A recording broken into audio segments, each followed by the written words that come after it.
Good morning and welcome to the Morning Scoop for Thursday, September 23rd. This is your daily Buckeye fix. I'm Tom Orr. The Akron game is in 2 days. The game against Michigan in 65 days. Things went better for Ohio State against Tulsa than they did against Oregon, but you can't really find anyone who thinks things are totally fixed yet. So, what did the Buckeyes do to improve? Where is there still work to do? My guest today is Buckeye Scoop's X's and O's guru, Ross Fulton. When things are going well, we do one weekly show. Here's a little spoiler alert. He'll be my guest tomorrow as well, because there is a lot to talk about this week.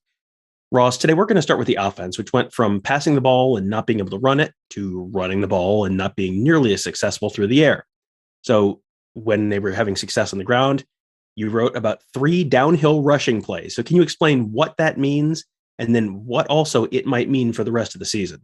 Yeah, I'm not even sure that's a technical term so much as a concept or a thought, maybe just in my head. But by that, I mean that they're, lining up essentially with a deep tailback, and they are, running the ball north and south.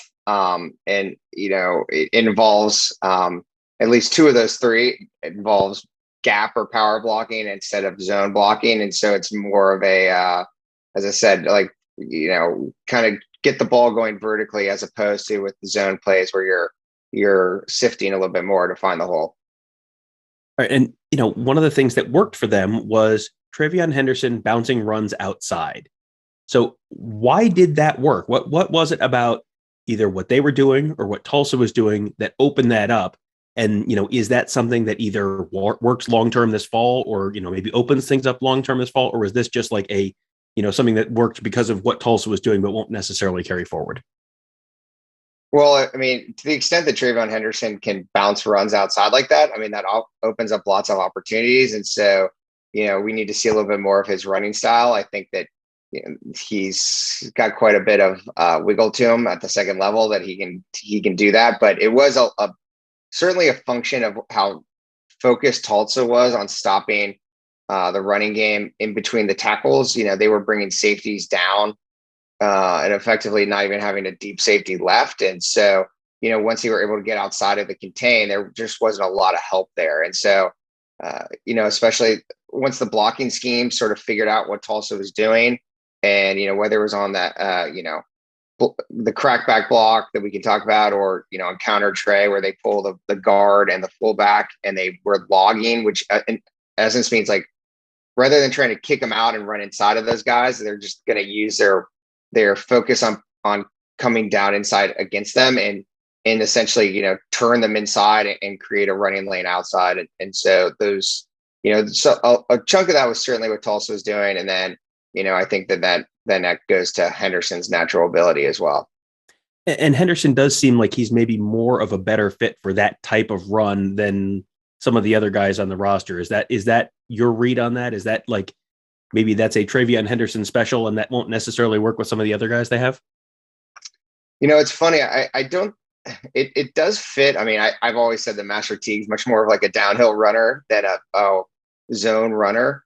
And Maya Williams gets north south. I do think that Henderson, maybe this is just what he's experienced with, does seem a little bit more comfortable in that deep tailback position than as a offset halfback running mid zone, essentially, where J.K. Dobbins was so successful, and then Trey Sermon last year cutting those back. And so that might just be some experience. But I also think that they're having some issues running from an offset halfback, dealing with teams slanting and overplaying the zone side of the things. So that's more of a scheme issue regardless of the tailback. Is that something that they're picking up as a tendency, or is that just something that every team runs into that issue with like an offset halfback? Is that, pretty universal that you'll slant a certain way when you see the halfback off to a certain side? It's pretty universal. It's also a tendency. So, they're obviously going to play up on it when they think that they have a sense of when Ohio State's going to run to the opposite side of the halfback. Again, that also plays into the lack of using the quarterback in the run game. There are plays, and teams are getting better at it, where you run to the halfback side out of shotgun. I call one same side duo. Essentially, you block down to the halfback side and you run back. You see more teams like Chip Kelly running plays to the halfback side to break those tendencies. But an easy traditional way to do it is like if you run zone read and the team's slanting towards the halfback, the quarterback just keeps it and goes right behind the slants. And so without that, again, you're putting yourself at a little bit of a disadvantage unless you do things to counteract it. I mean, you mentioned the lack of the quarterback run, so let's talk about that. I mean, this is 3 weeks now where it's just like it. There is no threat of him keeping, no matter what he's looking at. I mean, very clearly, like these are not reads at this point. He has not missed 17 consecutive reads. Like this is very clearly a cold handoff. So, what do you do if that's not an option for whatever reason? And they don't want to put him in that position, and whether that's because of the shoulder or something else, they don't seem to want to put him in that position. So what else can you do to overcome that? And how did they overcome that against Tulsa? Was that just there's more talent, so therefore they're able to run the ball against Tulsa? Was it schematic stuff they were doing? I mean, how do you overcome that, moving forward, especially too, if that continues to not be an option for them? Yeah, we frankly have seen two variations of ways to deal with it the first 3 weeks. So against Minnesota and Oregon, to some extent, you use, the bubble screens, the relief reads, where if the team is cheating the slot defender into the box, you just throw it based on leverage outside, or even, RPOs where you run a backside slant. They did do that on Saturday as well against Tulsa. That was Garrett Wilson had like a 20-yard reception off of that. So that's one. The other is what they did more of on Saturday is you basically go backwards in time and you get in, two tight end personnel and put a tailback back there, and you're running the football downhill, like counter trade power. You're amassing bodies at the point of attack such that it's harder for an unblocked defender to be there. And then off of that, you run bootlegs to try to, again, hold the backside. So, that's obviously very popular in the NFL right now. The Kyle Shanahan, Kevin Stefanski variation, run outside zone, bootleg, and to hold that backside. So there's ways to do it. But it does make it, what it does make difficult if you're not going to run the quarterback is running out of 11 personnel with 3 wide receivers and offset halfback, unless you're going to really be committed to run pass options and or doing different things in the run game. You mentioned the 12 personnel there, and just, I mean, so people, if you're not following the numbering system there, 11 personnel is 1 running back, 1 tight end, 3 running back, 3 wide receivers there. The number of wide receivers is sort of implied. So 12 personnel is 1 running back, 2 tight ends. Is that something you expect to see more out of them this season? I think I came into the year expecting they've got these wide receivers. They're so talented. They're going to want to play as much 11 personnel as they can. And then it seems like the 12 personnel was something that we're looking at a lot more. Is that something that was just a function of what Tulsa was doing, or is that something we can expect to see more of this season? So this is a tough one. I think it's as much a function of that they really wanted to establish the run game after Oregon. And so like they were going to make sure they had the bodies there to not let guys come off the edge against them. The thing that's difficult is you're taking off a receiver, Jackson Smith-Njigba, who's better than your second tight end as a football player. I mean, I'm not sure that I've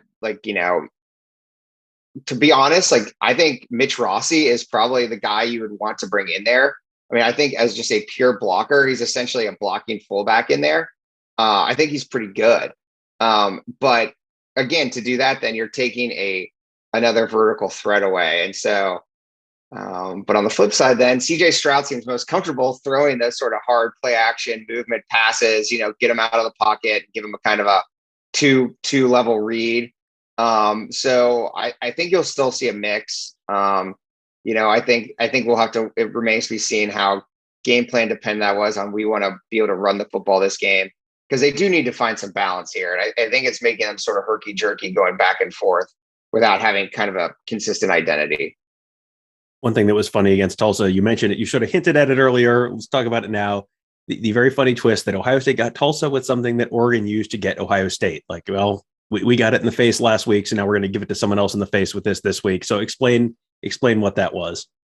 Yeah. So again, they crack back blocked for that first long Henderson touchdown. And, everyone all Ohio State fans remember the Oregon doing that over and over again. Again, it's effective against man coverage if you don't see it coming, because Tulsa was just selling out their safeties to stop the run and playing man behind it. And so, Garrett Wilson was able to crack the play side defender and the corner followed him. So that again took out 2 people. And then they were running wide or outside zone. And so DeJuan Jones now, rather than trying to have to really reach that guy, he was able to block back on the middle linebacker and opened it up. So yes, I guess what's good for the goose is good for the gander sometimes.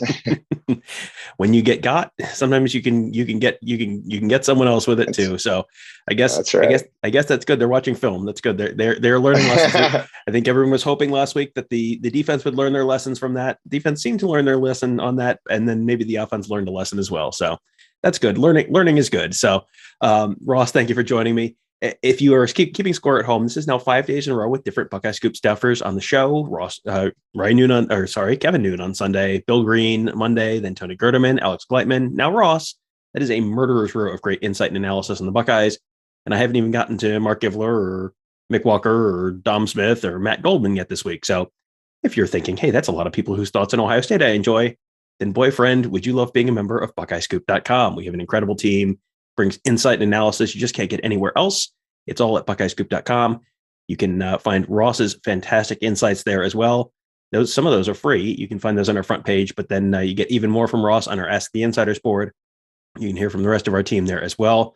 Lots of fun chats with Bill Green and all that great stuff. It's all on the Ask the Insiders board at BuckeyeScoop.com. And also do make sure you check out all of our great podcasts. They're on all your podcast platforms that you're used to.